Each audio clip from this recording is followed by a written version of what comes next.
What's up, guys, and welcome to Albuquerque, New Mexico. Not only my hometown, but the home to Breaking Bad. This city is known for a lot of things. It's known for its amazing culture, a mixture between Native American, Spanish, Mexican, and American values. It's known for beautiful buildings, beautiful sights, beautiful mountains, but what it's not known for is being completely empty. Today we're gonna walk around downtown, a day after I walked around and realized everything is closed, everything is empty, and it's not the city that I used to know and love. I wanna show you guys what's happening in the US, but more importantly, I wanna showcase what's happening in my hometown and give a little shout out to Albuquerque, New Mexico. Let's do it.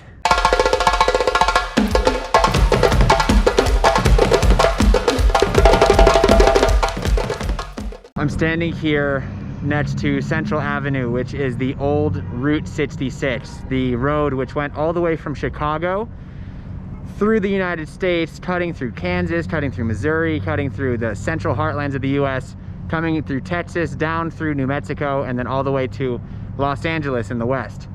It was the road that really pieced together the United States in many ways, and it's that kind of like quintessential American vibe that I know a lot of Europeans kind of picture when they picture the United States. This road here, right in front of me, is that road. It's the old remnants of Route 66. And one beautiful part of Albuquerque is that you can still see the motels, the neon signs that still kind of exist from that 1950s kind of style. The Albuquerque downtown is such a beautiful little place. It's, you know, it's got its own problems. It's a little sketchy at times, you know, it's not the best place to be at night, but it has a lot of heart, it has a lot of soul, and it embodies that Route 66 vibe. There's beautiful little hotels, there's beautiful little theaters that were around from the 1920s, 1930s, when Albuquerque was becoming a, you know, like a city where people were moving to, kind of on the frontier. New Mexico only became a state in 1912, so it's not that old, but Albuquerque, the city itself, is really old. It goes back to the 1600s and maybe even earlier with the early colonizers and colonials from Spain that came and settled this land hundreds and hundreds of years ago.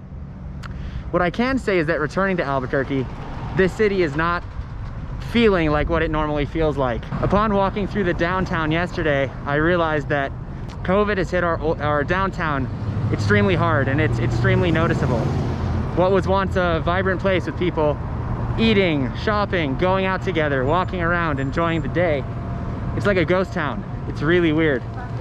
We have boarded up buildings, as you can see here. I love yours as well, my I love you, dude. Stay safe, bro. I can't really explain to you how dystopian it is to see my downtown completely covered in plywood and other kinds of barriers. There were the Black Lives Matter protests, which, you know, you can say what you want about that, but people were trying to protect their stores, but also just a lot of things are closed. I've never seen the town so quiet, so empty, so void of life.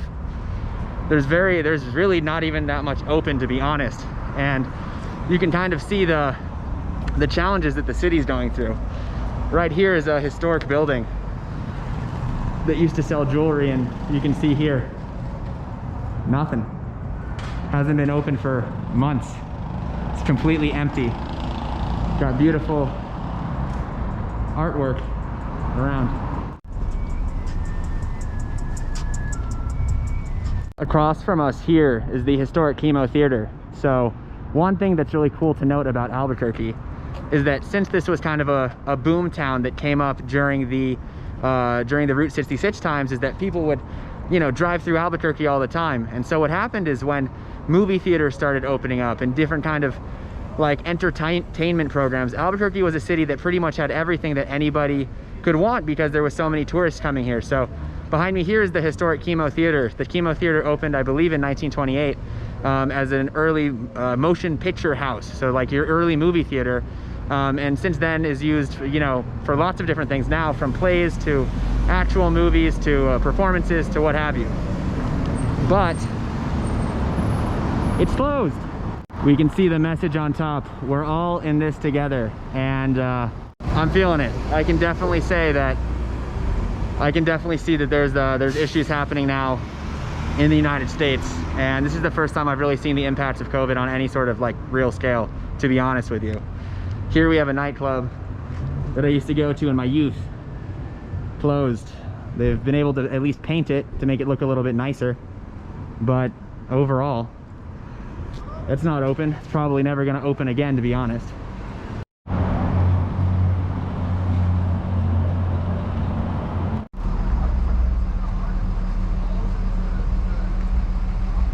Former entrances to many of these old buildings, businesses, family-owned businesses especially, are left empty, and you know, the smell of piss coming from the corners here is, it's definitely real. Yeah, I can even see, I used to work on this street. I used to work in a restaurant, and over here, this restaurant's closed. The bar is still open, which is nice. You can always get your drink on at Anodyne. People love that. And now the people, seems like the only people left down here are the people who have always been down here. There's a lot of people who sleep down here and call this part of the city their home, regardless of where they're living. Sir, please, would you call 911, please? I don't have a working phone. I'm sorry, bro. You need that? Huh? Yeah, sorry. You got me in it, you know what I'm saying? Oh yeah, I didn't have you in it. So in my short walk down here, I've already been asked to call 911 for a group of drugged out people, so that's good. Unfortunately, that's the reality of downtowns in the United States, is that I love these places and there's so much charm. I mean, you can see here the old buildings that we've got here and the beautiful different places. This is a gentleman's club, don't look here. But unfortunately, you have to deal with a lot of people who have drug and alcohol problems that don't really have any resources to help them. And it's really hard to enjoy the downtown sometimes, because it's just it's a little bit uncomfortable and it feels a little unsafe. But depends on who you are, you know, you just keep moving on. Everyone's friendly, so it's a weird thing. One thing that's so charming about the Albuquerque downtown, and that's been such a part of, I guess, the kind of staying vibrant during the coronavirus times, has been the beautiful murals that they do here. There's lots of powerful images of Native American communities, of Black and people of color communities, of the cowboys times that kind of define America. And the downtown is replete with beautiful murals. So let's come check this one out. Many people are confused when I say I'm from New Mexico. They think I'm from Mexico, but it is true that we have lots of Spanish. So this is called the Frutos de la Expresión, but this is honoring the 1st, 15th, and 19th Amendments to the U.S. Constitution. Here we have a lady talking about free press, you know, and up here you can see a nice portrait of a Native American voting, of a woman of color voting, of this guy voting. You know, they're all trying to, you know, American dream for everyone. That's what we're all about.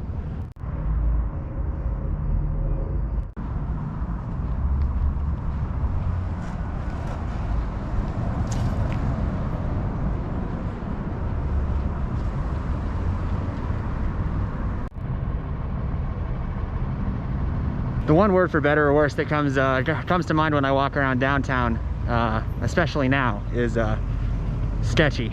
It's really sketchy. It seems like with the businesses closed and everyone kind of just abandoning it, there's kind of the people that are left that are, you know, at the most at risk for a lot of the problems that I think having no money and no jobs kind of affect. So here, I'm not going to walk down there, but you can see down here, here's our bus station, and here there's just a bunch of kind of like homeless people who unfortunately I walked by the other day, really couldn't, you know, they weren't looking too good.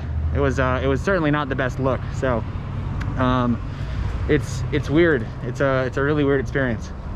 The one thing I can say is, having lived in many places around the world, I've lived in what we consider third world countries, I've never seen less taken care of poor people in my whole life. In Vietnam, there is this kind of responsibility of the community to lift up the impoverished, to help them, to make sure that they have a safe place to be, or to at least make sure they're living at least some standard of life. But walking around here today, it's just like not a good look. So I just wish there was something more. You know, this is America. This is like the land of prosperity, you know, and there's all these people, unfortunately, that aren't able to access that and are very, very far from it. Most are living on the streets. So, you know, what can we do to help these people? I really hope there's something we can do. And especially during these times where, you know, it's so tough. I've seen some people doing like free food pantries so people have things to eat, as even some of the homeless shelters and other things have kind of shut down or had limited people based on the COVID situation. So troubling, very troubling. But what I can say is that we have absolutely beautiful things. We have churches, we have murals, we have new housing complexes, we have lots in this city to be proud of, and we have lots of things that we can hang our hat on and celebrate as proud Albuquerqueans, Borqueños as we're called, or as New Mexicans. And I think, yeah, I don't really have anything deeper to say than this is a bad situation. I didn't realize it, having lived in Turkey where they were just kind of like letting people roam free, having lived in Vietnam where they kind of fixed the virus, but it does not look good here. It does not look good here, and I wish there was something I could do.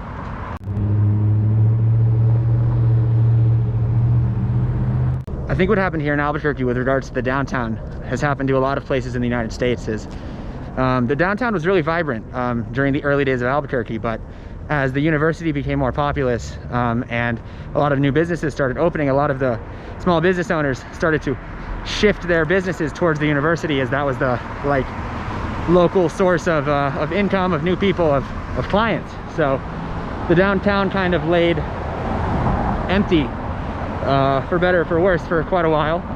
And over the last 20 years there's been a revitalization like process to kind of bring it back to life, you know, thanks to Breaking Bad and thanks to other places. People, you know, kind of put Albuquerque on the map. Companies like Amazon came here, companies like Intel have come here, companies like Facebook have come here. There's lots of new money coming in, but unfortunately COVID has put a complete stop to that, and we'll see how it can recover in the future. I don't know. One special thing about Central Avenue, we're walking parallel to it now, is Central is known for having these lowriders, these kind of like tricked out Vato cars. Here we have a really strong kind of lowrider, I can put some pictures, culture. And pretty much every night, especially on the weekends, you can see a bunch of people driving from the South Valley, driving from Murals, which is a neighborhood near here, with their like tricked out lowriders, you know, some of them that are like going, and it's like definitely a sight to see. Sometimes people here put more money into their cars than into their houses, into their education, all that other stuff, which I find extremely funny, but it's really really badass if you ever get to see that in person. To all my non-American followers and people who have watched these videos, this is a little tour of Albuquerque, New Mexico. I really do sing its praises, even though it's not looking its best today. If you're ever in the US and you want to go to a cool place and want to see something unique, something completely different than what you would expect, Albuquerque is definitely the place for you. It's much more than just the city that Breaking Bad was shot in and a city to drive through when you go to the Grand Canyon. I promise you, there's so much to do here. Hopefully during our stay here, we'll be able to bring you some content, some cool food videos, some other things regarding my beautiful home state, and I can't wait to share you the story of New Mexico. Make sure to, of course, like and subscribe to the video, and we will see you on the flip side. Adios, amigos. Hey, you want an energy drink? I'm okay, man. Thank you. I appreciate that.